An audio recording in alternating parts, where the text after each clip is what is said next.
बार नख खीला जाता है। श्री राम जी महाराज का नैच्छू हुआ, इसके ऊपर में गोस्वामी तुलसीदास जी महाराज ने एक छोटा सा ग्रंथ लिख डाला। उस ग्रंथ का नाम श्री राम लला नैच्छू। तो ये नैच्छू नख छीलने का की सेवा देखने में सामान्य, पर इसका बड़ा महत्व है।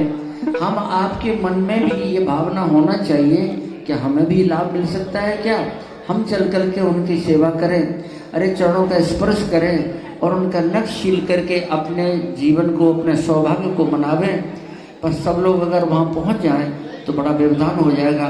जो जहाँ बैठे हुए वहीं से भावना करें कि हम मन से पहुँच जाएं और हम श्री दुल्हा सरकार का और श्री किशोर जी का नैच्छू कर रहे हैं। ये नैच्छू बड़ा महत्वपूर्ण, बड़ा ही आकर्षक ये प्रसंग है। तो श्री नवनिया, एक नवनिया है, दो हैं, दूसरी कहाँ है? दूसरी दोनों पहुंचो।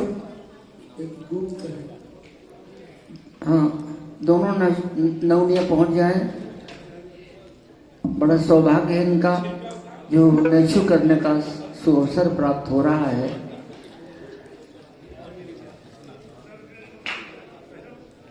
बैठिए वहां पर।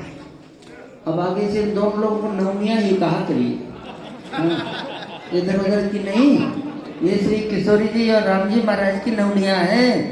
ये बड़े सौभाग्य की बात है। अरे मिथिला का डोम भी, अयोध्या का डोम भी, अवधपुरी को डोमरा और देश के भूप इनकी सरवर नाश करें। ये भूपन के भूप, ये तो राजा महाराजाओं से बढ़कर के हैं। जो मिथिला के डोम है, मिथिला की नवनिया है, ये सौभाग्य इनको प्राप्त हुआ है। किशोरी जी का नैच्छू। हे जय जय कहु सिया के, जखने सिया की पद छूल के नवनिया। हे जय जय कहु सिया के।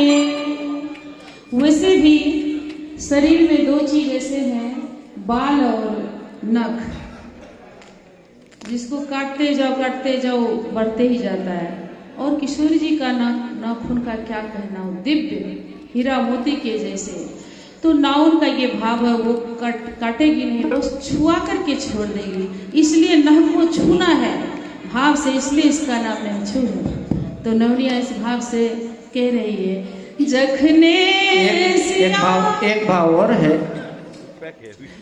नवनिया ने जब सिया जी के चरण के नख को उतारा तो नख उतार करके गिरा, और उसकी कितनी कांति, कितनी शोभा है और कितनी महिमा है, भोले बाबा से नहीं रहा गया।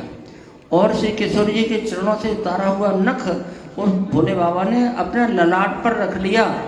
जो चंद्रमा के समान सुशोभित होता है, वो श्री भोले बाबा ने उस लाभ लिया है। लक्ष्मी विराजे